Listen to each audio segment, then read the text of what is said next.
Hey guys, how's it going? Kevin Cleary here with a knife video for you. Today we are looking at a Kizer. This will be a first impressions of a new Kizer. If you want to take a look there, it is the Kizer Escourt. So let's get the packaging out of the way. No one really gets too excited about that. Here is the knife. So as you can see, if you're familiar with Kizer's products for a while, you've seen this before. A number of years ago, I had this knife on the channel, reviewed it. This was originally it still is a Dirk Pinkerton design. It was originally a titanium frame lock with a black blade. Pretty nice knife back then. I reviewed it positively at the time. This is the same general design, but obviously implemented differently. So here we have Kizer's version of the axis lock. And I think, a couple things I want to say first off. One, I'm super glad that they picked this particular model to implement this way. Really, really perfect for what they were trying to do. All right. Just a very standard shape, very clean, attractive design overall. Looks great closed, looks great open. And so, yeah, I think they picked the exact right design to do with the axis lock here.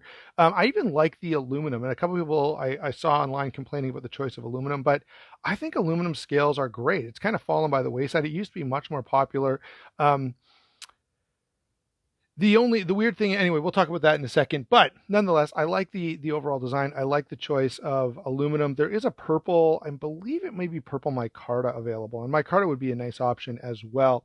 Anyway, let's give a quick rundown on the features here. We have up front a 20 CV blade with a stonewash finish, saber grind, drop point, bit of a fuller right here.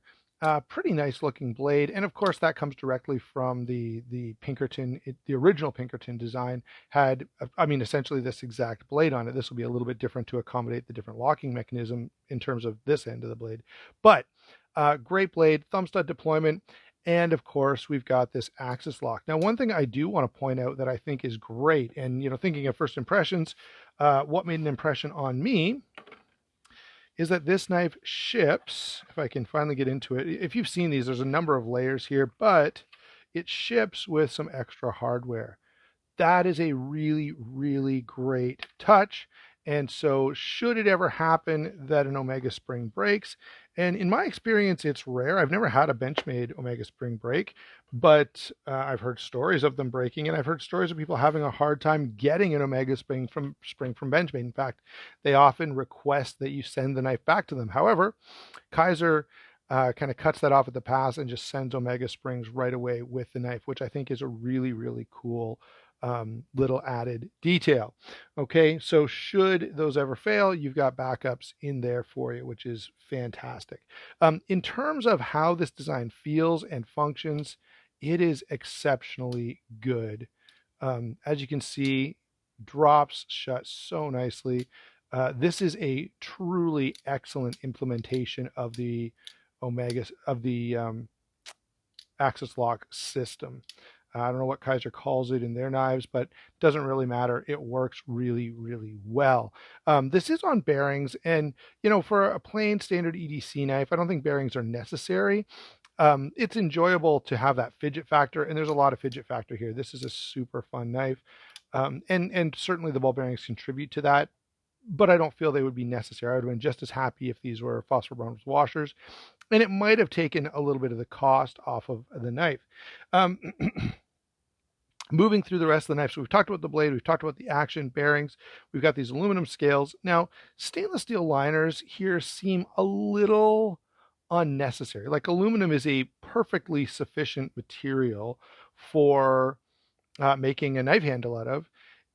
I guess, I don't guess, you would want to have some stainless steel wherever you're going to have screws, or wherever you're going to, have the mechanisms of the lock.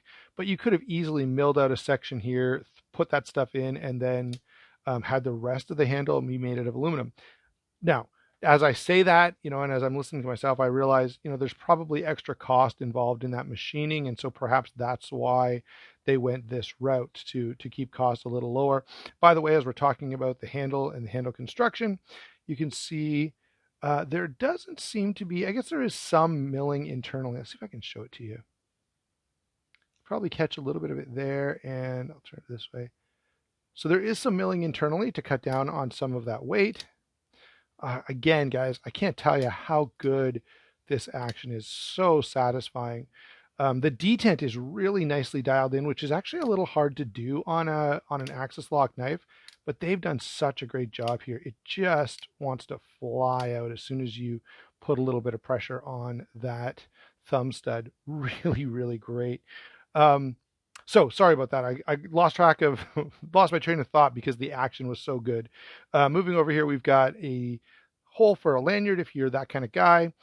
And finally, a deep carry clip with flush screws that is reversible. Now, again, they didn't relief the handle to let that drop in, so there's a little bit of a bump there, but I've had lots of knives made that way, and they never seem to have an issue. And of course, the trade-off is if you do that, then you've got to do the same on the other side, and that aesthetically isn't as pleasing. So it's kind of one of those choices, and I don't have a strong view either way. It's also standoff construction, and you can probably see that as we kind of worked our way around the knife. You can see there's those standoffs right there. So that's a quick rundown on the features and the construction. Size and weight is the last thing I want to give you guys, and it's 7 3/4 inches overall, 3 1/4 inches on the blade. It's 4 1/2 inches closed. So there you go.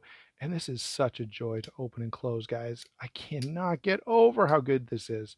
So much fun. And oh, wow. Sorry, I'm trying not to rant and rave too much, but clearly the first impression that I'm getting is, man, this is a fun knife. Very practical design, fairly comfortable handle, just kind of plain and functional. Great action, as I've said about 100 times so far. 3 3/4 inches of grip area, and this weighs in at 4.2 ounces, which is not that bad at all. So what are my first impressions on this? Yeah, total win from Kizer. This thing is fantastic. The materials, the construction, the action. This is a big win as far as I'm concerned. They're a little, I think they're like $140, which is perhaps a little steep, but I mean, it's nice steel. It's pretty good construction, good fit and finish. I don't know. I can't really complain about the price point given how good this knife actually is. And if you consider, if you compare it to my Super Freak or to, the Ritter Hogue or some similar models with similar action, it's kind of in the ballpark. It would be nice to see it a little bit cheaper, but it's pretty darn good, guys. I honestly, well, I acknowledge perhaps it's a little steep. It's pretty enjoyable. So I can't really complain about that price point too much when they've done such a good job with implementing this design and all these different features. So yeah, I'm pretty excited about the Kizer Escourt with the new Axis Log version. Let me know down in the comments if you've got one, what you think of it. If you're excited to get one, let me know about that as well. In the meantime, if you want to pick one of these up, you can go over to White Mountain Knives, use my discount code SHARPSTUFF. They may also have them at DLT Trading. For the Canadian viewers, I haven't checked around too much yet, but if I can find some, I will let you know. If you're looking, put a comment down below, and I will reach out to a couple of places and see what they've got in stock. All right, thanks a lot for watching. Those are my initial thoughts on the Kizer Escourt. This is fantastic. And okay, this is going to be free. I've got to say, guys, the two of my favorite knives this year are sitting right here. Both of these are from Kizer. Both of them are absolutely fantastic. A couple things different on this versus this, but anyway, we could get into a longer discussion, but I won't bother because they're not really that similar. But they are both really, really cool offerings. And I may have to sort of make a side video just on the fact that Kizer seems to have really stepped up their game recently. So got to give them a little bit of credit. All right. Thanks a lot for watching. Don't forget to like and subscribe. This time I really am going to go. We'll talk to you soon.